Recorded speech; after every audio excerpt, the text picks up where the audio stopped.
India के शहर पुणे के कदीम कब्रिस्तान की एक खामोश कब्र पर जुल्फ़िकार अली भुट्टो हाजिरी दिया करते थे।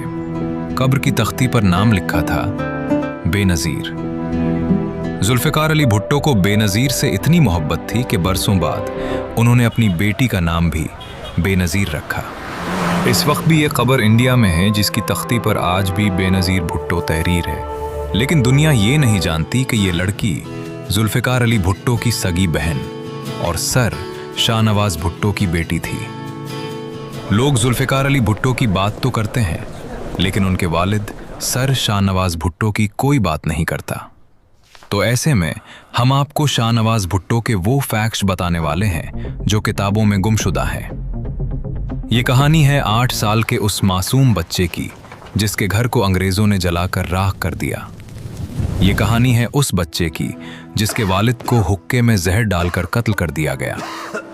ये कहानी है उस सियासतदान की जिसने सिंध को बंबई से अलग सूबा बनवाया, लेकिन उसके बावजूद वो अपने ही लाड़काना से इलेक्शन हार गए। ये कहानी है उस सिंधी वडेरे की जिसने अपनी एक बेटी की शादी हिंदुस्तान की शाही रियासत के नवाबजादे से करवाई। ये कहानी है उस बाप की जिसके मन चले बेटे ने अपने वक्त की खूबसूरत बॉलीवुड एक्ट्रेस से शादी की थी।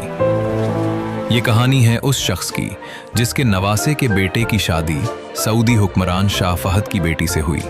ये कहानी है उस शख्स की जिसने जूनागढ़ के वजीर आज़म की हैसियत से कायदे आज़म से मुलाकात की और अपनी रियासत का पाकिस्तान से इल्हाक किया। ये कहानी है उस शख्स की जिसकी बड़ी बेटी को अपने भाई की जान बचाने के लिए जनरल ज़ियाउल हक के आगे रहम की भीख मांगनी पड़ी। ये कहानी है उस शख्स की जो खुद भी वजीर आज़म रहे, उनका बेटा भी वजीर आज़म बना और पोती भी वजीर आज़म बनी। ये कहानी है बेनज़ीर के दादा की। ये कहानी है जुल्फ़िकार अली भुट्टो के वालिद की, और ये कहानी है सर शाहनवाज भुट्टो की। 8 मार्च 1888 और लाड़काना का दूर दराज गांव गढ़ी खुदाबख्श।